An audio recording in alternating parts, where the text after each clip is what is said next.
Muito bem, bom dia, amada igreja, bom dia para todos. Estamos hoje celebrando os 61 anos da fundação desta igreja, Igreja Batista, 22 de novembro. Até aqui nos ajudou o Senhor. 61 anos atrás, o pastor Osmar Soares e um grupo de irmãos fundaram esta casa. E quem viu aquela data, quem viu, quem estava presente e vê o que tem hoje, não acredita, né? A irmã Bernarda estava aí, né? A irmã Bernadette estava aí, viu isso. A irmã Marina estava também, Maria Helena. Então Deus seja louvado por isso, pelo nosso aniversário de 61 anos. Basta dizer que eu não era nascido, né? A igreja foi fundada em 62 e eu só fui fundado em 74. Mas dou graças a Deus por isso. Essa igreja é uma bênção. Foi uma bênção na vida de tantos que por aqui passaram e foi uma bênção na vida de outros que vieram e ficaram mais recentemente. Tem sido uma bênção. Tem sido uma bênção na minha vida há 10 anos. 10 anos que eu cheguei aqui como membro, sentado, eu ficava lá em cima no Data Show com a minha esposa. Era o nosso trabalho, era o Data Show e também a Escola Bíblica de Adolescentes. E fomos ficando, fomos recebidos pela igreja. Paulo falou uma coisa certa, uma igreja muito acolhedora, nos sentimos acolhidos e damos graças a Deus por cada um, cada vida, cada um dos irmãos. Pelos pastores que por aqui passaram, primeiramente o pastor Osmar, depois o nosso amado, nosso amigo pastor Jailton, nosso também amado amigo pastor Lúcio Senra, que por aqui esteve também. Os demais pastores, como o pastor Emaldo, por exemplo, que está aqui, o pastor Claudinho, que por aqui passou, tantos outros pastores que por aqui passaram, foram formados e foram para o seminário, o próprio pastor Sócrates, pastor Lúcio Vinícius, o pastor ali do Vital Brasil também, o pastor Domingos, e são tantos, tantos que eu não... pastor Cidato também, tantos outros pastores, pastor Gilson Bifano, são muitos nomes para a gente se lembrar assim de cabeça. Ainda mais eu que cheguei outro dia, não vou lembrar de todos. Mas quantos pastores saíram daqui, quantos membros entraram pela porta do batismo e saíram para exercer seu ministério? Por falar nisso, cadê o Gilson? Vem cá. Vou chamar aqui o nosso diácono Gilson. Como eu disse, tantos chegaram aqui, pela porta do batismo. Você foi batizado aqui. Quem te batizou, pastor Jailton? Pastor Jailton. E ontem nós estivemos lá celebrando a formatura do Gilson no Seminário Batista, no Seminário Teológico Batista de Niterói. Gilson agora é um bacharel em teologia. Eu estava lá, eu vi ele colando o grau, Estava nem tímido, Agradecemos a Deus por isso. Temos mais um teólogo. Se vai ser pastor ou não, aí é com ele, eu vou conversar com ele depois. Os irmãos orem por isso. Se ele sente esse chamado para o pastorado, vamos orar. Deixa Deus falar no teu coração de maneira bem clara, mas eu queria pontuar nesse dia do aniversário da igreja a nossa alegria como igreja de ter um irmão formado também. Deus te abençoe sempre, irmão. Vai ser uma bênção. Mas parabéns. Dito isso, vamos abrir a Bíblia, que afinal hoje é dia dela. Hoje é o dia dela, o dia da Bíblia.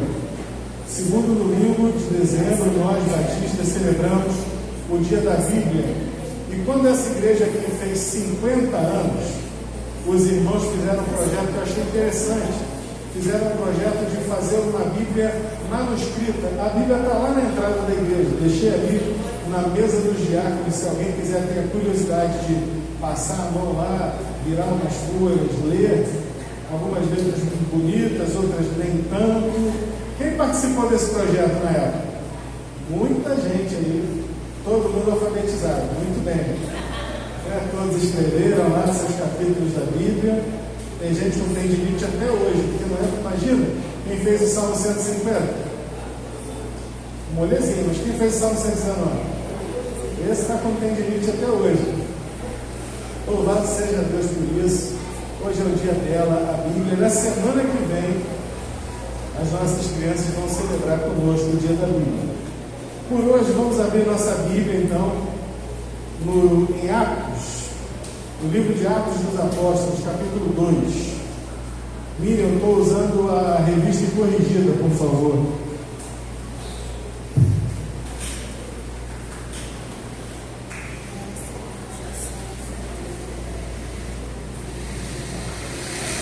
Atos, capítulo 2, vou começar do versículo 42. Afinal de contas, estamos celebrando o aniversário da nossa igreja. E o que é igreja? Igreja é isso que já foi algo, já foi falado aqui. Igreja é irmandade, igreja é uma mesma família, temos um só Deus, um só Senhor sobre todos, um só Deus e Pai sobre todos. Por isso nós nos chamamos irmãos.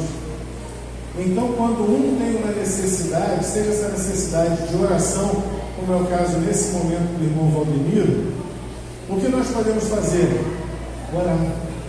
Mas quando alguém tem uma necessidade mais palpável, a igreja também tem que chegar junto, porque nós somos um corpo. E o princípio da igreja, lá em Atos, nos mostra esse entendimento. Vamos começar no versículo 42. O que a igreja fazia? E perseveravam na doutrina dos apóstolos, e na comunhão, e no partir do pão, e nas orações. Em cada alma havia temor, e muitas maravilhas e sinais se faziam pelos apóstolos. Todos os que criam estavam juntos e tinham tudo em comum. Vendiam suas propriedades e fazendas e repartiam com todos, segundo cada um tinha necessidade. E perseverando unânimes todos os dias no templo e partindo o pão em casa, comiam juntos com alegria e singeleza de coração, louvando a Deus e caindo na graça de todo o povo. E todos os dias acrescentava o Senhor à igreja aqueles que se haviam de salvar. Deus eterno, a tua palavra foi lida, fala conosco nessa manhã, em nome do Senhor Jesus, por quem oramos. Amém. Vejam, meus irmãos, que a igreja, ela tinha estas características, e se essa nossa união, essa nossa reunião aqui é uma igreja, então nós devemos ter também estas mesmas características.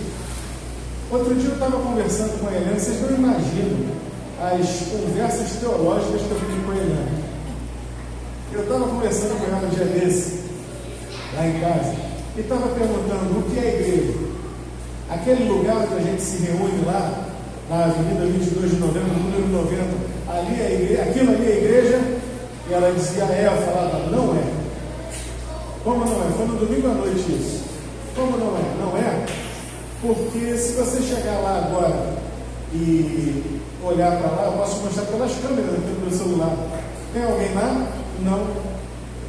Então, não é uma igreja, é um prédio. A igreja é a reunião dos santos. Igreja vem do grego eclesia, que significa, quem se lembra? Chamados para fora. Mas não é simplesmente chamados para fora. Tem gente que faz aí umas exegeses dessa palavra, dizendo que a igreja é chamada para fora, para ir ao mundo, e essa coisa toda. Não é esse o contexto, embora a igreja seja, sim, chamada para fora das quatro paredes, para pregar o evangelho. Isso está certo também. Mas não é a exegese desta palavra grega, eclesia. Porque a eclesia, a eclésia, na verdade, ela é esse grupo reunido. O que era a eclésia ou a eclesia para os gregos? Era quando era chamada uma reunião e as pessoas então eram chamadas para fora das suas casas para aquela reunião. Há um propósito no sair de casa, não é simplesmente chamado para fora, não, é chamado para fora para uma reunião, para um momento de comunhão. E é por isso que estamos todos fora das nossas casas. Cada um saiu da sua casa e está aqui hoje.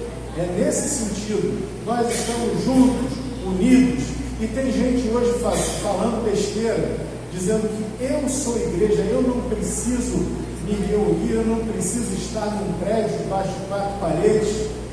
Igreja é onde eu estou. Dá vontade de dizer, sim, igreja é onde você está, menos na reunião dos santos, né? Pois é, as pessoas ainda pensam nesse tipo de coisa. Não, a igreja não sou eu, a igreja somos nós aqui, reunidos. A Igreja Batista 22 de Novembro está presente, porque os irmãos estão aqui. Daqui a pouquinho, meio-dia e pouco, quando fechar as portas e cada um for para a sua casa, nós somos ainda corpo de Cristo, mas somos a igreja espalhada, e a igreja se une novamente para o culto da noite. A igreja se unirá novamente na quarta-feira. Os irmãos estão entendendo? E quando tivermos os nossos pequenos grupos reunidos nos lares, ali estará também a Igreja Batista 22 de Novembro reunida. Mas aqui no texto de Atos, ele vai dizer as atividades que a igreja fazia. E eu acho curioso que o versículo 42, ele não começa de trás para frente. Seria interessante talvez que ele começasse de trás para frente, dizendo, e perseveravam na doutrina dos apóstolos e nas orações, mas ele deixa a oração para o final. Observe então que o autor ele vai fazendo uma base e vai construindo sobre ela. A base sobre a qual a igreja se reunia. Para que a igreja se reunia? Primeiramente, para ser doutrinada, para compreender a palavra de Deus, para ensino. E até hoje, o púlpito está no centro da igreja, visível, para que daqui possa sair o ensino bíblico. A palavra está no centro. Amém, meus irmãos? Perseveravam na doutrina dos apóstolos. E talvez a gente pensasse, também nas orações. Sim, mas observa aqui como ele vai crescendo. Ele primeiro vai na doutrina dos apóstolos, depois naquilo que muitos hoje estão desprezando, a comunhão. A doutrina é importante, mas a doutrina ela se manifesta na comunhão. Porque aquilo que eu aprendi, eu passo para você, você passa para mim aquilo que você aprendeu, e a palavra ela vai sendo misturada no corpo de Cristo. Os irmãos compreendem isso?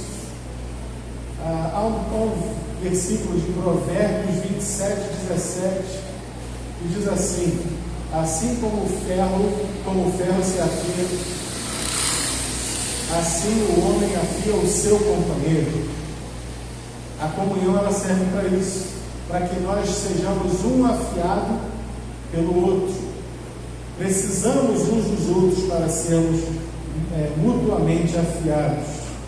Na comunhão, no partir do pão. Você tem coisa mais, como direi, mais ligada à comunhão do que o partir do pão, do que uma refeição? Todos os momentos importantes do ministério de Jesus, quantos deles ocorreram ao redor de uma mesa?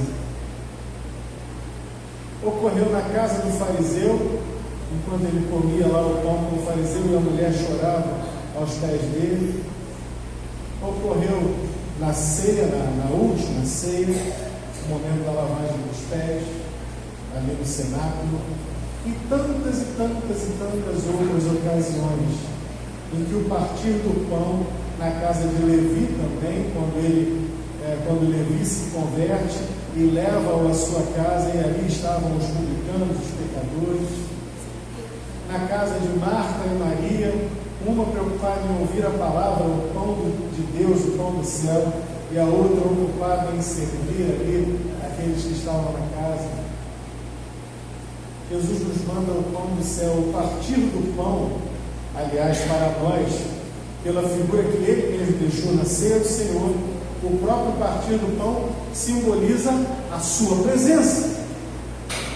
Eles estavam juntos no partir do pão, e é isso que está sendo celebrado aqui. O partir do pão é a ceia do Senhor, é a celebração da lembrança de Jesus Cristo. Fazer isto todas as vezes que comerdes em memória de mim, até que eu venha. É isso que eles estavam fazendo. Então eles tinham a doutrina, a comunhão, o partir do pão, simbolizando a sua morte, a sua ressurreição e também que ele virá um dia. E por último, nas orações, esses irmãos que tinham comunhão, que partiam o pão, que bebiam o vinho em nome de Jesus, eles também oravam, buscavam a Deus. E aqui diz que em cada alma havia temor, muitas maravilhas, sinais se faziam pelos apóstolos, e todos os que criam estavam juntos e tinham tudo em comum. Ter tudo em comum não significa ser igual, mas sabe o que significava aqui ter tudo em comum? Significava que não existia na igreja um sujeito que tinha muito e outro que não tinha nada para comer, que não tinha onde morar, que não tinha uma roupa para vestir. Olhar para o cristianismo hoje no nosso contexto social, no nosso contexto de cidade, é completamente diferente de pensar naquele tempo. Porque naquele tempo que eu não tinha nada, não tinha nada. Nada. Não tinha nem direito à bolsa, bolsa não tinha nada. O órfão, a viúva, o estrangeiro, havia gente pobre, miserável, infelizmente, naquele contexto. Mas aqueles que se agregavam à igreja, aqueles não passavam necessidade. Porque a igreja os acolhia, colocava ali na boca do faminto, colocava o pão. A igreja vestia quem não tinha condições de se vestir. A igreja dava um jeito de abrigar aquele que não tinha abrigo, que dormia na rua. E assim os irmãos iam se ajudando mutuamente. Vendiam suas propriedades e fazendas e repartiam por todos, segundo cada um tinha necessidade. Há um outro texto que está em Romanos capítulo 12, versículo 13, que Paulo vai dizer que a gente tem que fazer isso. Comunicai com os santos nas suas necessidades. Tiago vai dizer também, se você vir um irmão que está com fome ou com frio, não vai dizer, olha, Deus te abençoe. Não, se o irmão está com frio, você aquece o irmão. Se o irmão está com fome, você alimenta o irmão, você dá um jeito, porque ele é teu irmão. Isso é o papel da igreja. Eu fiquei até alegre hoje quando aquele cesto ali estava fechado. Eu precisei acessar aquela tomada que está ali atrás. Eu não vi que o cesto estava pesado, eu fui empurrar o cesto e não consegui, porque o cesto estava mais pesado do que eu pensei. Glória a Deus por isso, que essa igreja tem ajudado a alimentar aquele que tem fome. Outro dia tivemos a última pessoa que veio a mim pedir alimento. Eu tive um momento de muita alegria de estar com essa pessoa. Era um homem, ele estava com necessidade, mas ele nem veio pedir o alimento. Ele veio pedir oração. O seu coração estava angustiado. E eu orei com ele, eu não me furtei a orar com ele. Orei, pedi para ele, me conta um pouco da sua história. Ele me contou das lutas, das dificuldades, orei com ele. E aí ele falou, então, olha, pastor, estou com uma necessidade também. Falei, olha, eu vou pedir para a irmã Joana. Joana fez aqui uma cestinha para ele. a bolsinha e ele levou. Ele saiu da casa de Deus com uma oração, sim, perseveramos na oração, mas ele também saiu da casa de Deus levando o alimento para vai suprir a sua necessidade. Isso é nosso papel. Esse é nosso papel. Hoje é muito fácil a igreja entregar ao Estado. O papel sempre foi dela. O papel de abençoar aquele que precisa ser abençoado. Jesus Cristo disse: dá a quem te pedir. Claro que a gente tem que ter também noção das coisas, porque nesse nosso contexto urbano tem muita gente que infelizmente não está precisando, não está querendo um alimento para se alimentar, mas estão querendo até para entregar na boca e conseguir uma pedra de crack. Infelizmente tem disso. É preciso que a gente tenha também sabedoria no lidar, mas nunca a igreja do Senhor pode encolher a sua mão. Nós somos filhos de Deus. Deus tem nos dado. O nosso papel é dar. O nosso papel é abençoar. E o verso 46 diz que eles perseveravam unânimes todos os dias. Perseveravam unânimes todos os dias. E ele diz aqui: no templo, partindo o pão em casa, comiam juntos com alegria e singeleza de coração. O que significa isso? Ali existia o templo judaico. Eles iam ao templo e lá eles pregavam o Evangelho de Jesus Cristo. Mas a sua comunhão era nas casas. Nas casas eles se reuniam para partir o pão, para celebrar Jesus e para fazer as suas orações. Ah, meus irmãos, temos tido essa experiência. Você tem feito o seu culto no lar? Se você não tem feito o seu culto no lar, eu tenho tido o privilégio de ter a minha pequena ali com ela, e ela, é interessante que ela se interessa pelas coisas de Deus. Ela muito mais pergunta do que às vezes eu tenho quase capacidade de responder. E às vezes eu tenho que fazer voltas e voltas para conseguir responder alguma coisa para a Helena, porque ela pergunta coisas que já estão adiante dela. Tenha essa experiência com seus filhos, com seus netos também. Não deixe passar esse momento, faça isso. Ensina o menino no caminho que deve andar. Você, meu irmão, minha irmã, que já está aí há 30, 40, 50, 60, 70 anos na igreja, viu alguém mais novo na fé, cola nele, para ajudar também a doutrinar, a perseverar na doutrina, a ensinar os caminhos do Senhor. Pastor, mas olha, eu não sei como é que eu vou falar, como é que eu vou ajudar uma pessoa. Eu faço o seguinte: você sabe os livros da Bíblia? Conhece os livros da Bíblia? Se eu chegar agora aqui para você e disser assim: abre a sua Bíblia em Isaías, você vai pegar a sua Bíblia e vai abrir em Isaías, ou tendo aberto, por exemplo, em Salmos, você vai saber se tem que dobrar para a esquerda ou para a direita? Você tem essa noção? Tem. Então ensina alguém mais novo que de repente não tem essa noção. É importante. A pessoa de repente não passou, lá pela classe juniores, ela não sabe bem onde é que... tem muito crente adulto que não vai saber abrir a Bíblia em Abacuque, mas abafa o caso, e tem uns que vão perguntar assim: Abacuque tem isso na igreja, na Bíblia? É importante a gente fazer isso. Qualquer ajuda. Uma vez a gente foi viajar, está aqui Letícia e Nancy, fomos juntos, e a gente foi viajar para um lugar lá na Chapada Diamantina, e que tinha um rapaz alto, forte, que era o Getúlio. E o Getúlio, ele tinha um barco, um barco para caber umas 6 pessoas. Fomos nós e meu sogro também, que era vivo, foi também conosco. E era um rio, um riacho. E aquele riacho ia dar uma cachoeira, não sei quantos quilômetros para cima, uma loucura. Uma loucura. E o Getúlio, ele tinha um remo, e ele pegava o remo e dizia: olha, eu vou remar, porque esse é o meu trabalho, eu vou remar e vou levar vocês até lá, mas tem aqui um outro remo,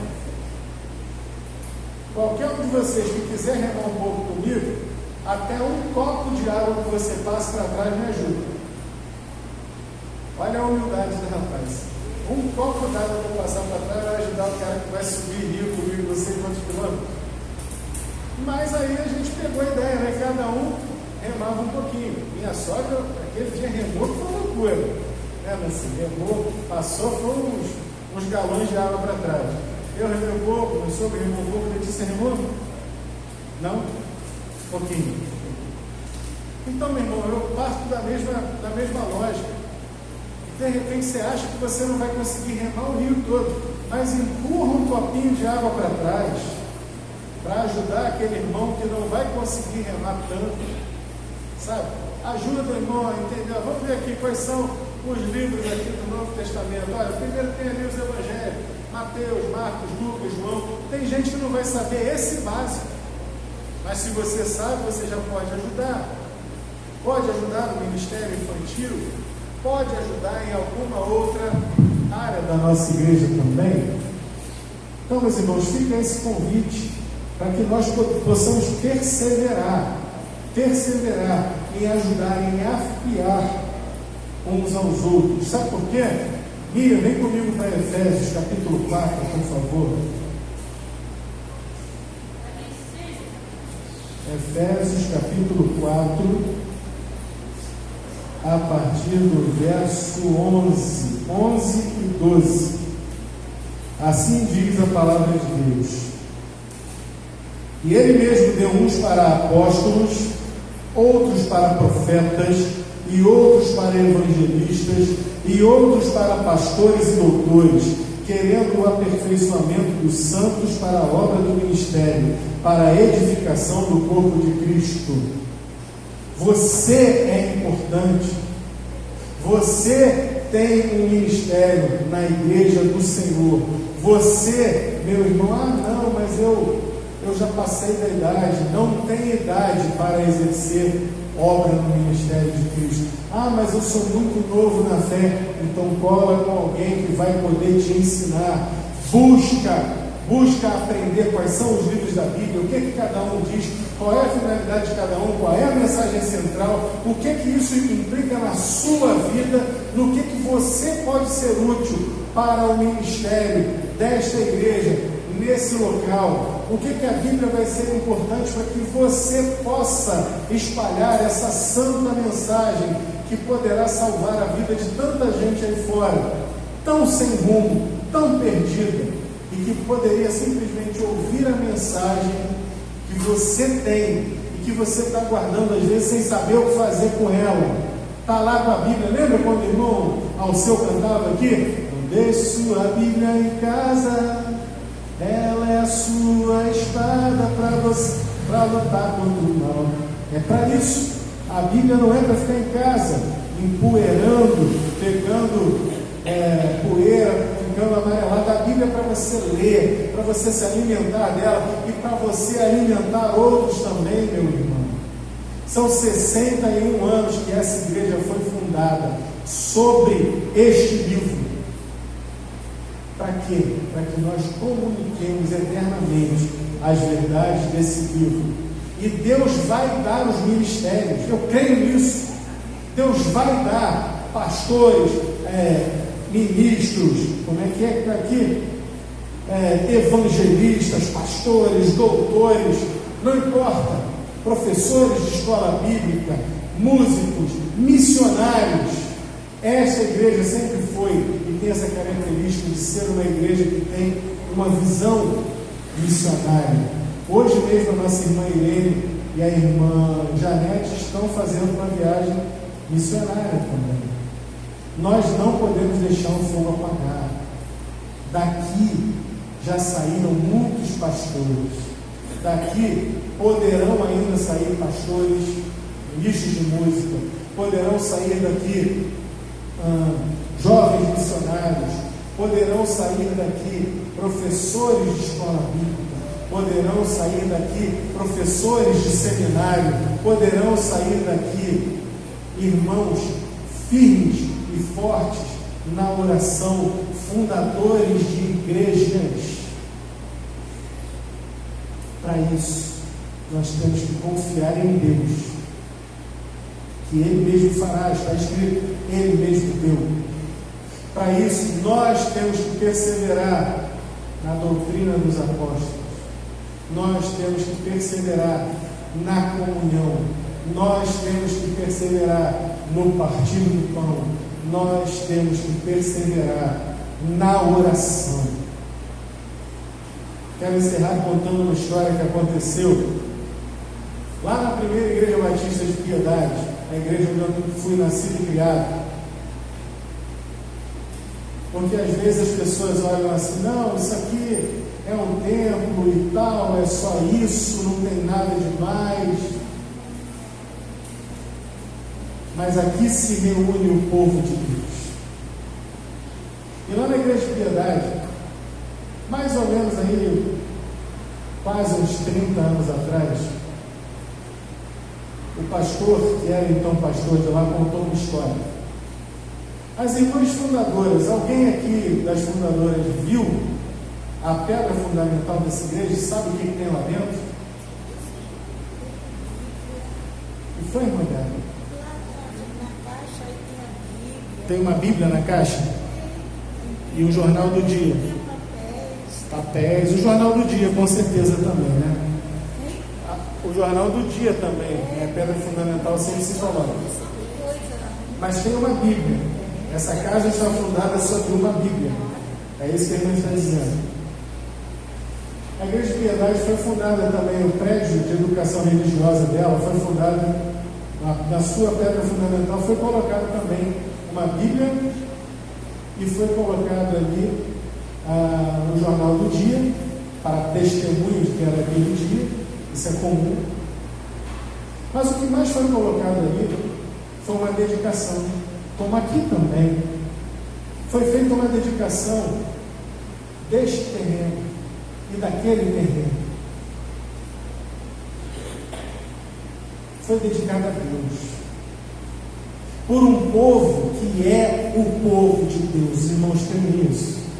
E naquele dia uma oração foi feita de agradecimento, porque a pedra fundamental havia sido lançada, tanto aqui como lá também. E aqui a nossa igreja continua construída, mas a igreja de Piedade ficava do lado da Gama Filho, da Universidade Gama Filho, e a princípio se ergueu no fundo do terreno. Esse era o costume dos batistas antigamente. No fundo do terreno se erguia o prédio de educação religiosa, e as atividades iam sendo feitas ali, e depois na frente seria construído o templo. Não era assim que a gente fazia antigamente?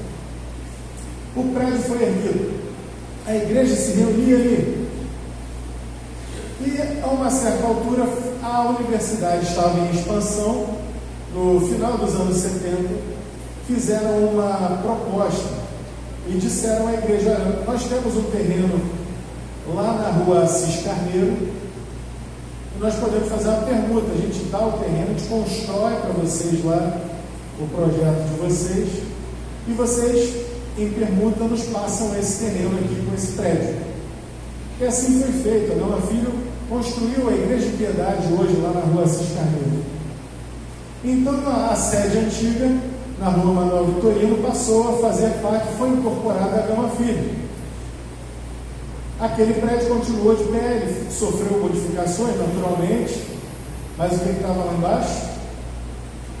A Bíblia, as orações dos irmãos e a dedicação daquele terreno, daquele local ao Deus dos exércitos. Muitos anos depois a universidade fez um evento em que alguns representantes de uma religião afro-brasileira iriam se apresentar ali, iriam mostrar a sua cultura, por assim dizer, ou seja, iam fazer as suas manifestações ali. E bateram os tambores, bateram os atabaques e fizeram tudo aquilo que eles fazem. E ao final de muita tentativa, aquele que estava coordenando os trabalhos ali pediu à pessoa da faculdade que arrumasse um outro espaço, porque O santo não estava baixando naquele lugar. Os irmãos podem entender o que está acontecendo? Aquele terreno, a igreja já não se reunia mais ali. O corpo de Cristo já não se reunia mais ali. Mas ali está um terreno que foi consagrado ao Senhor. Hoje, a Gama Filho acabou. Vários prédios no entorno ali foram implodidos. Os grandes. O nosso, como não era dos grandes, ainda estava lá da última vez que eu vi. Não sei se vão aproveitar para alguma coisa ou se vão botar abaixo. Mas uma coisa eu sei: aquele terreno pertence ao Senhor dos Exércitos. Essa história me lembra do túmulo do profeta Eliseu. O último milagre feito pelo profeta Eliseu foi pós-mortem. Quando morreu um rapaz, eles estavam na pressa de enterrar, fugindo, e acharam a cova de Eliseu e disseram: joga ele aí mesmo. E jogaram o corpo do rapaz. No que bateu, já levantou, saiu correndo também. Vocês estão entendendo, meus irmãos? O Deus que ressuscitou o rapaz simplesmente porque tocou nos ossos de Eliseu. O Deus que se manifestou e mostrou claramente quem é Deus ali, naquele terreno que já foi o Rio de Batista. Nessas coisas que já não são, Ele mostra o seu poder e a sua autoridade. Nós ainda somos. Nós somos a casa de Deus reunida nesse lugar. Nós temos a mensagem viva do Evangelho para dividir com o mundo. Que o Senhor nos ajude, nos anime, nos reanime para continuarmos lutando, seguindo a doutrina dos apóstolos, também na comunhão, no partir do pão e nas orações.